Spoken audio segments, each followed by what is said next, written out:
Mrs. Eleanor never left the house without her blue floral dress on Saturdays. It was her tradition, not because she cared for routine, but because she believed small rituals kept a person anchored. Every Saturday, she walked to the neighborhood farmer's market and bought a single daisy. She'd place it by her kitchen window, just beneath the sunlight that poured in like a quiet prayer. That morning was no different at first. The scent of toast and fresh coffee filled her modest kitchen. She moved slowly but with grace, applying aloe gel to her silver curls, slipping on hoop earrings, and packing her colorful tote, the one her granddaughter gave her. As she stepped out, the city buzzed like any other weekend. Horns, footsteps, laughter, life. The farmer's market was Eleanor's sanctuary, not just for produce, but for presence. Vendors greeted her with warm nods and respectful smiles. Auntie Eleanor, they'd call, though few were actual kin. She was beloved, the kind of woman who made everyone feel rooted. She stopped for fresh cilantro, then wandered toward the flower stall, humming a melody only she remembered. But just as her fingers brushed the petals of a new daisy, the energy around her shifted. A sleek black SUV screeched into view, tires mounting the curb. People parted instinctively. The door slammed open, and out stepped a tall white woman in a spotless white suit and oversized sunglasses. She walked like the world owed her an apology. Without a word, the woman stormed to the flower stall and shoved past Eleanor, her shoulder connecting hard enough to make the older woman stumble. Gasps rippled through the crowd. "Excuse me," Eleanor said, her voice steady but not loud. "There's a line." The woman turned, slowly removing her sunglasses, revealing sharp blue eyes and an expression carved in ice. She looked Eleanor over, up, then down.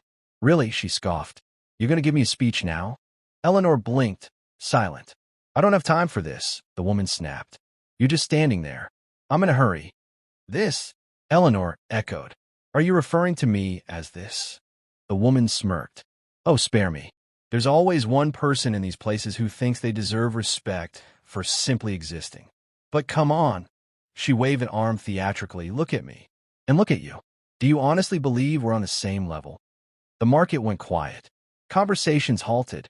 A few bystanders lifted their phones. Even a flower vendor froze. Somewhere behind them, a child's balloon floated upward, forgotten. Eleanor didn't move. Her eyes, the color of late autumn soil, stayed fixed on the woman's. "Respect isn't about appearance," she said, soft but firm. "It's something you're taught, or not, at home." The woman laughed without humor. "God, you people are always preaching. What did you teach in some rundown school in the projects?" That'd explain the attitude. A rustle moved through the crowd. A gray-haired man whispered, "She taught half this neighborhood how to read." Still, the woman wouldn't stop. "Look," she snapped. "Just because you're old doesn't mean I owe you anything." That's when a new voice cut through the air. "Mrs. Eleanor." Heads turned. A young woman in a cream-colored pantsuit strode forward, her heels clicking sharply on the cobblestones. Her hair was pinned in a tight bun, her face unreadable. She walked like she had authority and something to say. The older woman blinked in surprise. "Natalie." The blonde woman rolled her eyes. "What? Is this your granddaughter? Come to rescue you?" Natalie didn't respond at first. She placed a gentle hand on Eleanor's arm. "Are you all right?" "I will be," Eleanor said quietly, though her voice trembled. Natalie's gaze snapped to the woman in white. "Do you know what you've done?" "Oh, God," the woman muttered. "Don't start with the lectures. It's not a lecture. It's a reckoning." The woman scoffed, but Natalie stepped closer. "That woman you pushed, mocked, and tried to humiliate? She taught me to read, to write, to believe in myself when no one else did. She didn't just change lives. She saved them, including mine." A hush spread wider. "And what you did here today? That wasn't just rude. It was racism. Open, public, unapologetic." "Racism?" the blonde woman barked. "What? Now I can't even defend myself without someone pulling the race card." Natalie didn't flinch. "You didn't defend yourself. You attacked. And everyone saw it, heard it, recorded it. Your words, your tone, your entitlement, it's all right here." She pointed to a bystander's phone. The woman paled.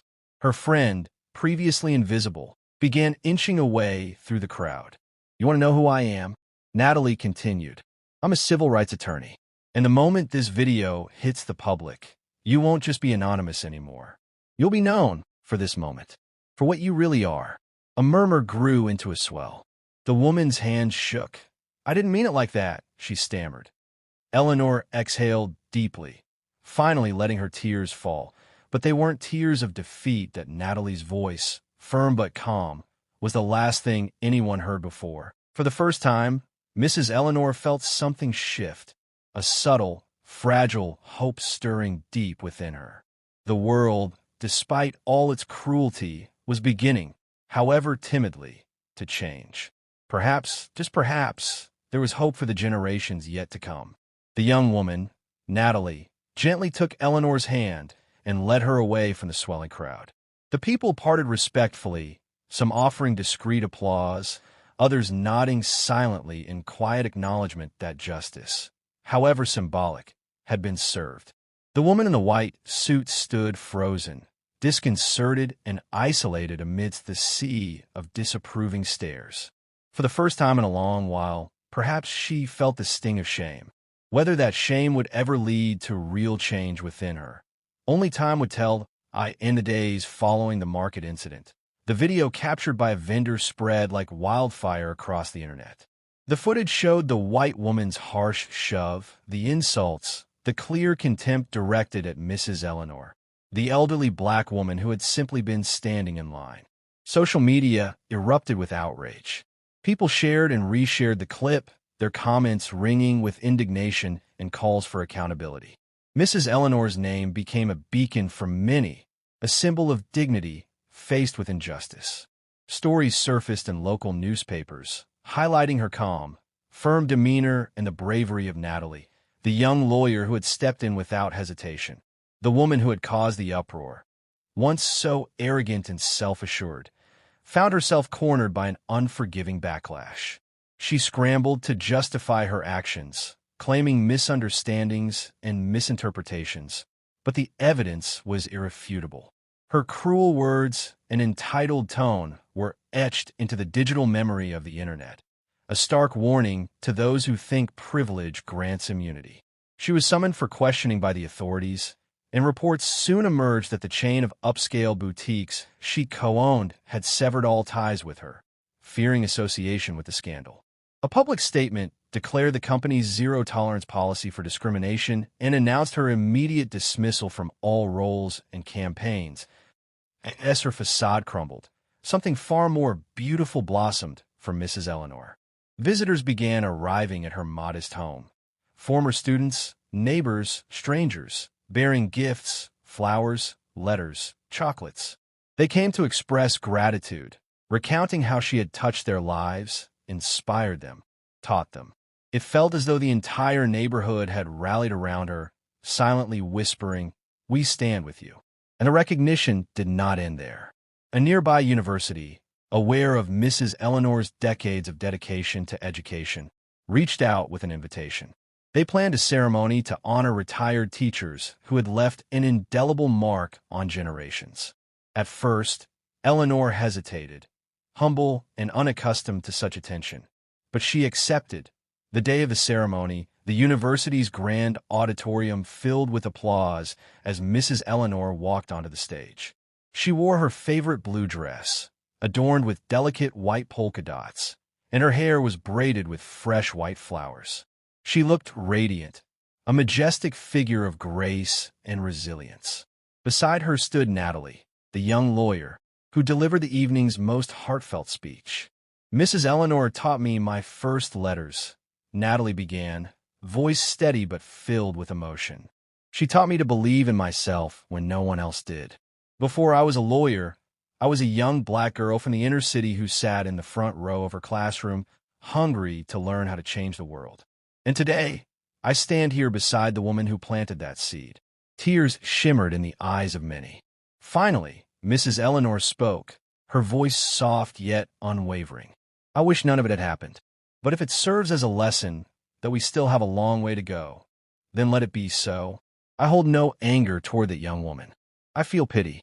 Growing up believing you're better than others isn't a privilege. It's a kind of spiritual poverty that no one deserves to carry. The room erupted in applause, filled with emotion, warm embraces, and voices choked with feeling.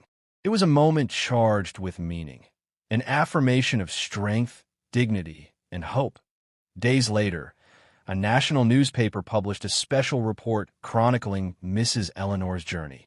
From a difficult childhood and a struggle to find her first job, to raising children alone, to becoming a symbol of resilience and grace. She hadn't sought fame, yet she had become an example for many. As for the racist woman, she vanished from public view. Some said she moved away, hoping to escape the shame that clung to her. But no place on earth can hide a person from the consequences of their own actions. Mrs.